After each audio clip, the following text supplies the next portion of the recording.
All right, it's Equal Opportunity Day here on the scene. We now have NewWave Communications here. Jim Gleason, president of the company. Larry Hoyle, Larry the cable guy, as we of course refer to him here. You never get tired of hearing that, do you? Never. All right, guys.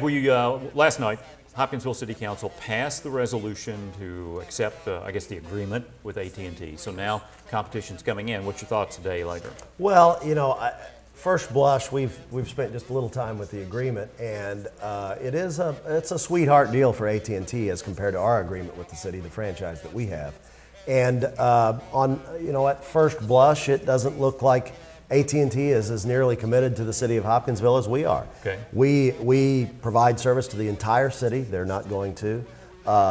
We provide a lot of reports and a lot of customer service standards. Local calls go to Hopkinsville, local service, a local store with a local manager here. All of those are commitments that we have to the city of Hopkinsville, and AT&T doesn't want any part of them. We feel like we've been a terrific corporate citizen since we've been here in town. We have sponsored a large number of organizations and charitable events, and so we're proud to be here. We're staying. We've got a lot of commitments we're going to roll out to customers to even further enhance our service. So we welcome the competition, and I think we're more committed to the community than they are. In talking about where they're going to go and where they're not going to go, and in talking to them, I'm trying to kind of learn what's going on here. But you basically are required to cover the entire area. The and entire I know city limits. There's some limitations about numbers of houses in a mile and stuff like that. I think our franchise stipulates if there's 16 homes per mile, that we have to feed that. So if any build happens in the city of Hopkinsville that of course we would serve, we have to serve per our franchise. Yeah, and what's the difference with them? They don't have to do this, or that's correct. That's correct. Okay. Yeah. There's a very, very watered down service requirement that is solely their AT&T's responsibility to decide if they want to serve it or not. Okay, and the way I understood it, the city can request to go to a certain area, and then they have an X amount of time to say yes or no, but there's no way of forcing it. That's correct. That's correct, yeah. Okay.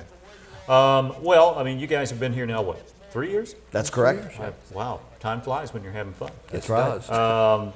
Is this something that we're going to see more and more in the future in other areas where traditional cable is? We already have satellite, of course, but are we going to see more of this?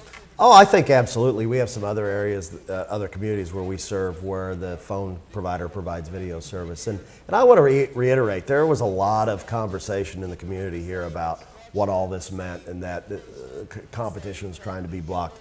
We weren't trying to block AT&T from coming here at all, and in fact have known for quite some time that they're going to be here, and we welcome the competition. Competition will make us all better. That said, all we want is a level playing field for how we compete. AT&T is a giant corporation compared to NewWave, and we don't want to have a leg up, but we don't think they should either. Right. Well, no. Well, when you say that they're a giant corporation, I mean, you're absolutely right. I mean, if we took one of these little dots right here, that's probably NewWave in the sea of AT&T. Nothing against NewWave; it's a good sized company, but compared to an AT&T, it is a small comparison. It's like comparing Joe's Garage to General Motors at its peak or something like that. That's exactly right. And our intention is we're going to move forward, and we will continue to enhance our local service, local programming, and local focus for the city of Hopkinsville. All right, you guys are out on, what is it, Marie Drive, right? Marie Drive. Next to Kroger. You can always go in, because I hang out there all the time when I want to get away from here, and you can go in and play with the computer and make some phone calls. Yeah. I appreciate you letting me call my cousin in Australia all the time, too. Perfect. It's wonderful. You use that NewWave VoIP, or it's not VoIP. No, it's not. It's Internet Protocol, though, right? That's the correct. telephone? Telephone service, yes. Okay, it's not traditional VoIP, it's better, okay? So I tell people that. So, okay, well, anything else you want to tell everybody while you're here? Well, we're just, we're glad to be in the city of Hopkinsville, and have been since we've been here, and we're going to continue to provide great service. And I would reiterate, and I think everybody sees Larry Hoyle a lot, though, if you do have a problem, contact our office or contact Larry, and we'll get it fixed. Yeah. And my email address is still the same. It's larry.hoyle@newwavecom.com. And send me an email, whether good or bad. I want to hear about it. Okay, Larry Hoyle and Jim Gleason, and we're out of here. Don't run off. We'll be right back.